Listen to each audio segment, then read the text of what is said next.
my life.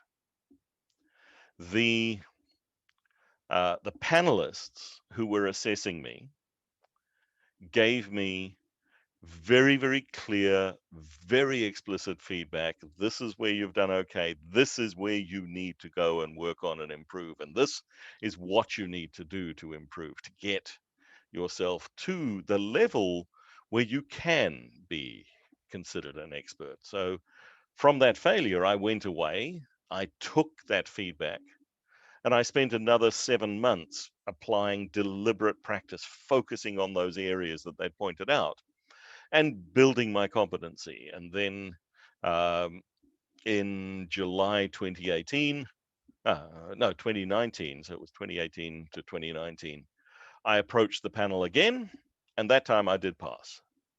And that learning between those two sessions, and then going on and building beyond that, in the Shuhari pathway that we often talk about in Agile. When you get to the expert level, you're a competent HA practitioner.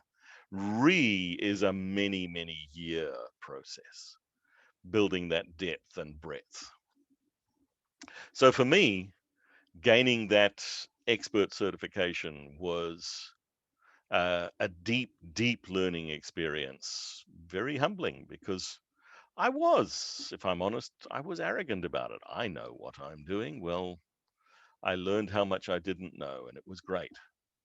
And the panel, the way that they supported me, the way that they gave feedback was incredibly powerful and a great learning experience. So I would encourage people to think about from a career pathways perspective to consider what is the discipline, what is the area that you want to focus on, and then deliberately go down one of these journeys, whether it's product ownership, delivery management, coaching, engineering, testing, DevOps, or we can go across to the business agility track. And these are the newest tracks in the IC Agile ecosystem in our universe. We've over the last 3 years, we've been quite strongly focused on identifying what it takes for organizations to become agile. If we look at the delivery roadmap, that's what it takes for a product development part of a business to become agile. Typically software. And this is something that is a solved problem. We figured this out starting more than 20 years ago. Agile for software, agile for these knowledge worker product development environments. We know how to do that as an industry. Now, there's a lot of people who do it really badly. There's a lot of organizations who don't, who are agile in name only. But we do actually know what good looks like, and we know how to do this from a discipline perspective. If we look at business agility in the broader organization, we don't know yet. We haven't got the benefit of 20 years of experience. These are ideas that are evolving and emerging, typically as organizations, larger parts of the business have seen IT somehow getting it right. And we're starting to see the push into other areas of the organization. And we've come up with this learning roadmap that we see here, which starts in the center with another foundational certification, Business Agility Foundations. And this is about applying the agile mindset and dealing and coping with complex environments. And this applies to anyone in the organization, whatever your role is, wherever you sit in any hierarchy. Because for the organization to truly adapt and become an agile business, then we need to have that mindset of agility, that ability to adapt, to respond, to understand that change is the nature of the world today. And we've seen, obviously, with COVID and various others, the way that organizations have had to adapt and respond. So it's fertile ground today. I would say that the garden for business agility is a lot more fertile today than it was a year and a half ago, because organizations have recognized that they live in complex, uncertain environments, and the way to adapt is to adopt this mindset of agility. But then there's, okay, how do we support the organization? And this diagram, you can think of it as the scaffolding, the frames on the outside, the two tracks on the outside, the leadership and enterprise coaching. They are holding things in place for the organization to become agile. Because if we don't have that scaffolding holding it in place, then any attempts, any local optimization towards agility will hit the bigger organization impediments. So agility in leadership is about, for the people who are leading change in the organization, who are part and parcel of the business. And there's two certifications in there: leading with agility, which is very much about holding the mirror up and understanding myself and the personal changes I need to make. And then people development is, how do I support people around me in their transformational journey? Then the other scaffolding, the enterprise coaching for agility track, this is for people who are working not in the business but on the business, the change agents who may be employed, but they're not part of the organizational hierarchies and structures. They are providing that guidance, the change motivators in the organization. And here we have the agility in the enterprise and coaching agile transitions. So think of those as the scaffolding, which is holding the organization in place so that we can then build the new frame in the middle. And that frame is this operating with agility track. And in here we have the certifications that are focused on the different disciplines. So agility in finance, agility in marketing, agility in HR. We know that when organizations start to adopt an agile way of working, one of the most common impediments is the finance model. We want you to be agile, but we also want budgets that are planned 18 months in advance. Well, at the end of 2019, thousands of organizations spent millions of man hours planning the budgets for 2020. By March 2020, none of those budget plans still had any bearing and any relationship to reality. From a finance perspective, it's not, how do I run Scrum in a finance team? It's, how do we take the agile mindset into budgeting and financial planning? How do we tackle the CapEx, OpEx challenges? Well, we've worked with a group of global leaders who know how to do that stuff in an agile way, and that's exactly what they've come up with in these learning outcomes.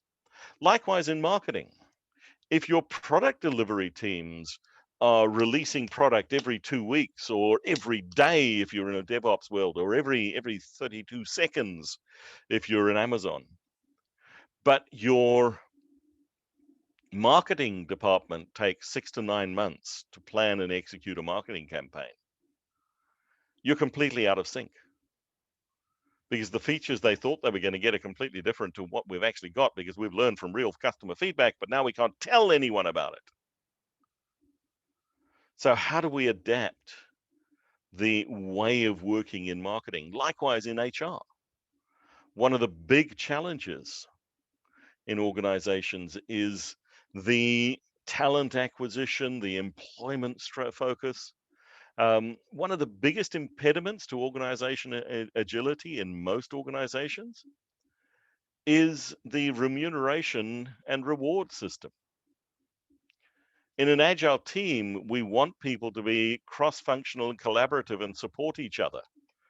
But then we tell them once a year, we're going to stack rank you against each other, and we're going to work out a bonus based upon how well you do, not how well your team does.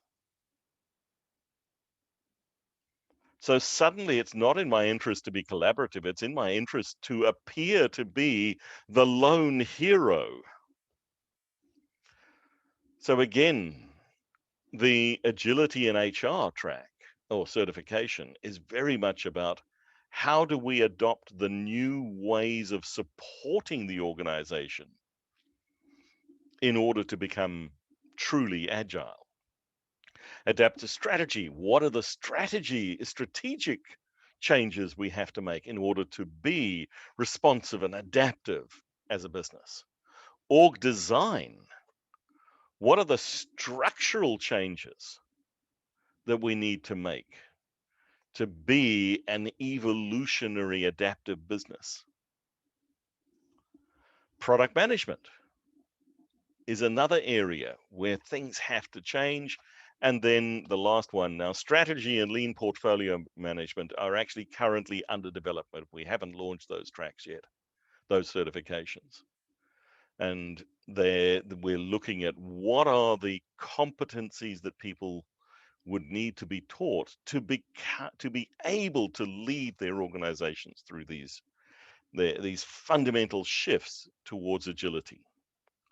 And again, in this roadmap, we do have 2 expert certifications.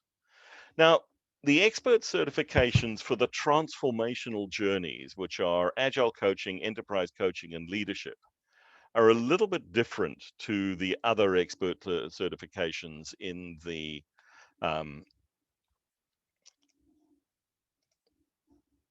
agile delivery roadmap. So product ownership, delivery management, engineering, testing, and DevOps, they are achieved by approaching a panel and bringing all of that evidence that I was talking about.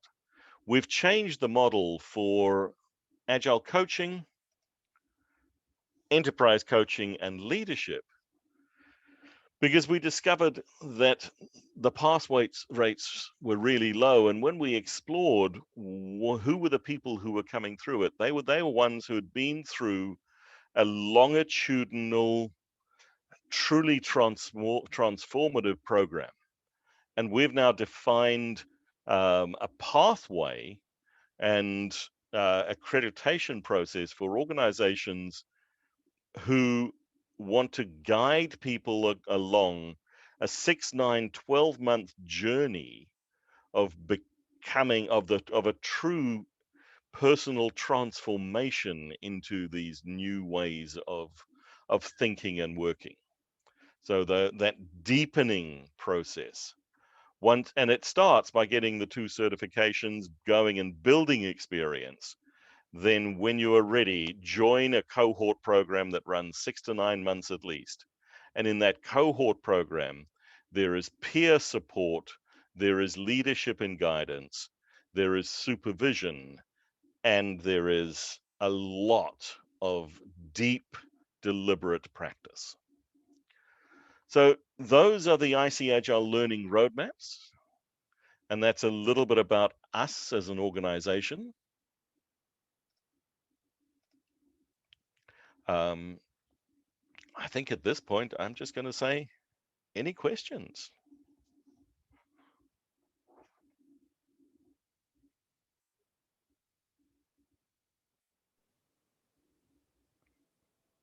Yeah.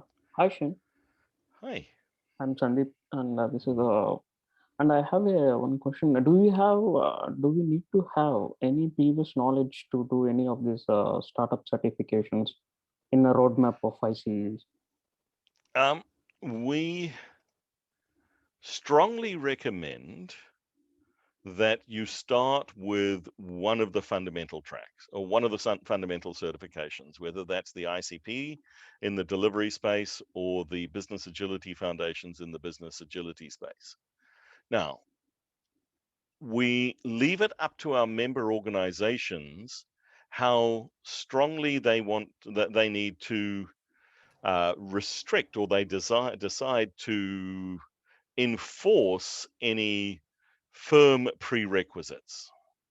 There are some member organizations who actually have an interview process before, for instance, you can go on their enterprise coaching course, because they are targeting at a particular level of audience and they want to make sure everyone has the prerequisite knowledge.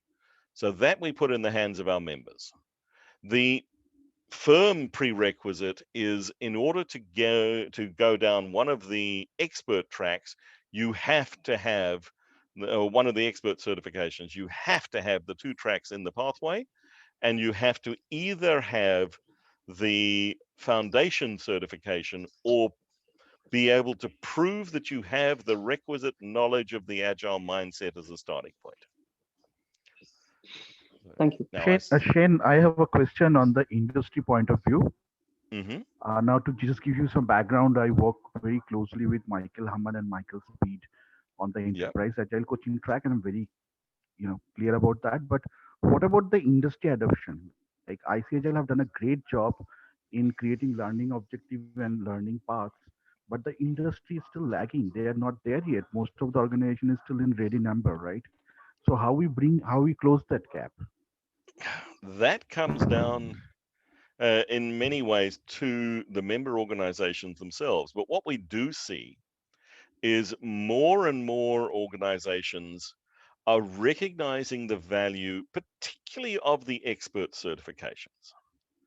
We're starting in the USA. We've seen tenders, for instance, issued where they're talking about the competencies of people who are going to be doing the coaching. They actually talk about the IC Agile expert. Now, one of the messages that we're very, very firm about is the knowledge-based certifications are only knowledge-based certifications. There is no competency element to that certification. So you cannot call yourself an Agile coach if you've only done an ICP ACC. You can call yourself somebody on a coaching journey. To truly stand up and say, I'm an Agile coach, you need to show the competency. And that's where we feel the expert makes a difference. We also have more and more corporate organizations who are actually adopting the IC Agile learning pathways. So they are seeing the value and they're using this to help guide career pathways for people. So is it at the level of take up that we want? No, not yet. Is it moving in that direction? Yes, it is. And more organizations, and it's coming as, particularly in the expert space, we see the real value of that competency-based certification and the value of the knowledge certifications for organizations. So there is evidence. It's not moving as quickly as we'd like, but we are getting there. Does that make sense?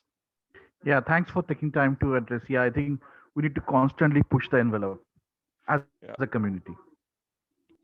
Absolutely. There was a question about, could I elaborate more about the Agile Engineering track? With pleasure. So there are 2 certifications in the Agile Engineering track. The first one is Agile Programming, which is not about teaching you the basics of any programming language. There's an expectation that you can already code. You know, you've got the knowledge of programming syntax and software development. It's about applying the technical competencies, very heavily drawing on extreme programming. So how do you do test-driven development? How do you do, if you haven't learned it before, pair programming? So those technical practices of agility, not the technical practices of the programming, and laying on that. Then the second certification in there is Agile Software Design. And it starts again with the premise that you have an understanding of the basics of software design, but now we're looking at how do we design for adaptation and evolution? So adaptive architectural approaches would be part of that, as opposed to the big ball of mud traditional architectural. Even there would be an expectation that you have a pretty solid understanding of all of the object-oriented principles, and you'll then look at how do we apply those in the context of agility to make things truly adaptive. Does that answer your question, Prakash? Vikram. Yeah, thanks a lot, Shane. Yeah, I hope you can hear me, Shane. Yeah. Hi, Vikram this. Okay, perfect. So my question is around, do you have any certification for program management? Because I saw it is more from project to portfolio side of it, right? So what we have is Agile Project and Delivery Management.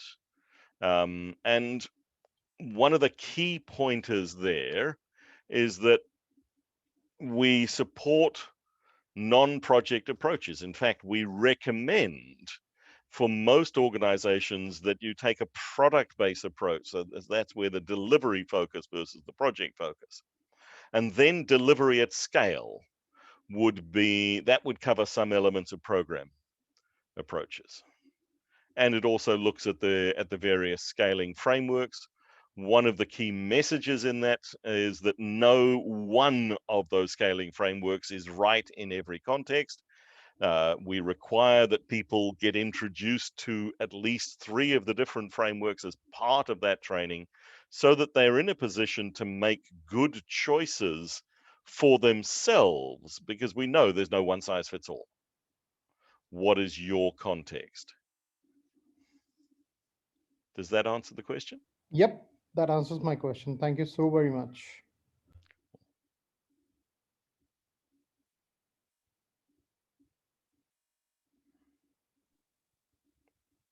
I have a question for the enterprise level certifications. So for that, for the enterprise level one, do we need to have a background? Do we need to have some kind of work experience in the business leadership role? Or because how can one single individual drive the complete transformation of a complete enterprise? That's my question. So how does one single individual cannot. Yeah, cannot. Yeah. So but if we want to work in that area, how does that go in? Like what certifications generally have? What we do see is that people there, again, remember there's the 2 frames, the 2 pieces of the scaffolding there. On the one side is the agility and leadership. And this is targeted people who are actively leading areas of the business and leaders at every level. And it's helping them make that mindset shift from the traditional, often command and control, power-based, knowledge is power, and I have to have all of the answers, to a shift to a more the servant leadership style, and the deep examination of myself, and then how do I support others?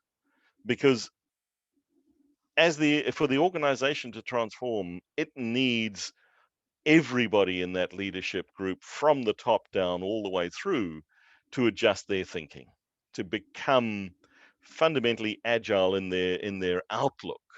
Then in the enterprise coaching track, this is for people who are inspired by helping others.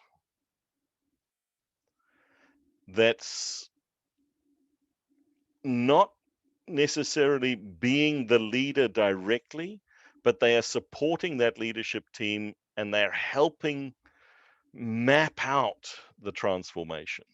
And they're inviting people on the transformational journey, not imposing a transformational journey on them, but co-creating the organization's transformation there.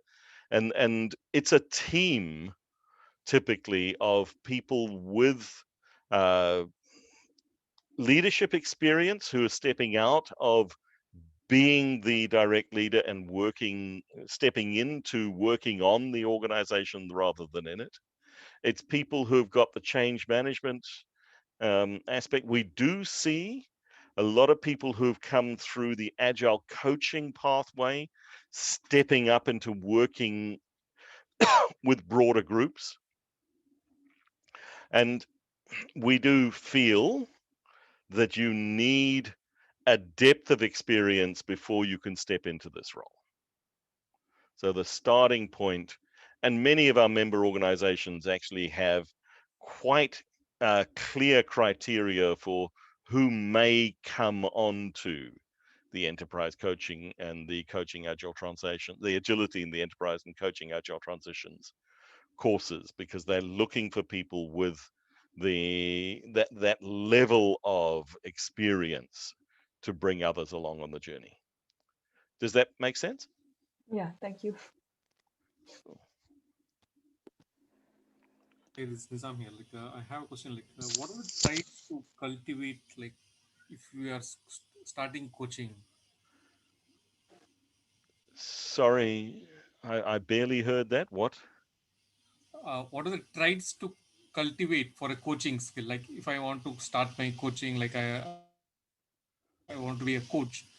What are the qualities I need to have? Wow. You have to care deeply about other people first and foremost.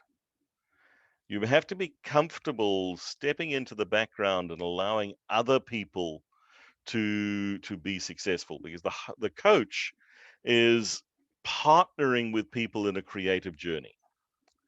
Then you can look at something like the Agile Coaching competency framework from the Agile Coaching Institute, Lisa Adkins and Michael Hammond and so forth, where they talk about the specific competencies. The first one of those is a deep, deep understanding of the Agile mindset, values, principles, and practices. And it comes to a visceral level of understanding. It's not, what does the Scrum framework say? It's what is the underlying intent of every one of the ceremonies and the practices. So we know the daily stand-up is a common practice for many Scrum teams. Well, done poorly, that daily stand-up is micromanagement from hell. And you can use it as a micromanagement tool. But if you use the daily stand-up as is intended as a collaborative practice, where a group of people who have work that is dependent upon each other are coordinating and supporting each other and figuring out how they're going to move things forward together, then it's an incredibly powerful practice.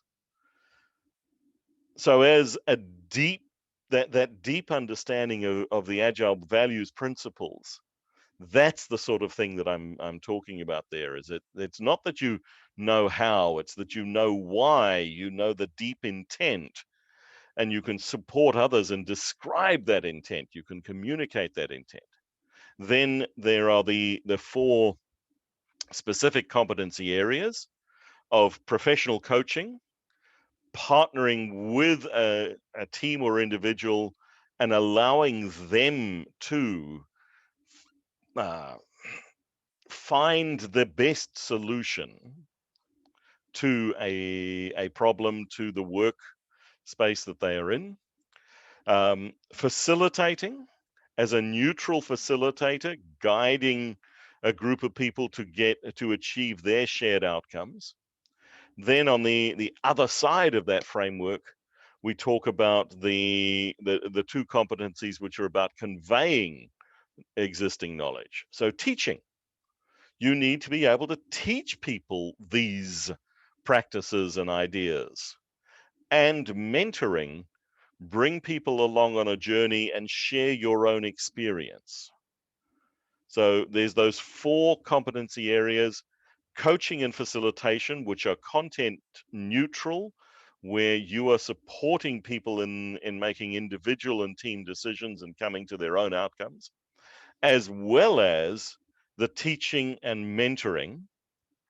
And then under the base, sort of supporting this is the depth of competency area in either business knowledge, particularly around things like product ownership and portfolio management and so forth, technical competency, so a deep technical expertise, and transformation competency. And it's unusual that one person would have all of those areas in depth. For myself, my depth in that space is in the business competency area, a little bit in the transformation, and I probably still know enough about programming to be dangerous. I haven't written code in Angus since 2011. And I'm being told we're almost out of time. Yeah. So yeah, just have only 3 minutes. In fact, 2 minutes now. Just a reminder. So did that answer the question?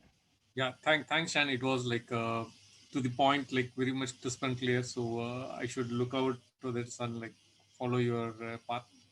So thanks a lot. So I've seen your video before also, like it was very much clear and crisp. So thanks for your. It is my pleasure. Super. So I will just record the session. If you have any last question to answer, anyone has any question?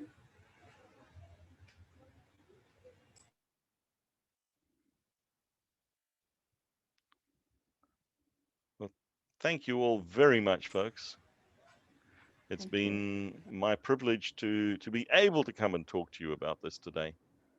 And I really appreciate that you've taken the time to come and listen. So thank you. Thanks so much, Shane. Thanks for answering all the questions super patiently. Anup, are you talking? Okay. Thanks for answering all the questions so patiently and in so detail. I guess everybody was nodding their heads and they were trying to just digest what you're, and it was too vast to just take all in this 50 minutes. I didn't realize that we were just on box. So I just got a message from my co-team. Be aware of the time box. Yeah. So we were just all engrossed. Thanks so much, Shane. Hi, Shane. Thank you. Hi. Hi, this is Mansi from Epic Agility. We have just taken your 2 accreditations, so we have started promoting your trainings. Oh, wonderful. Yes, we're very happy to have Epic as a member organization. Thank you. See you.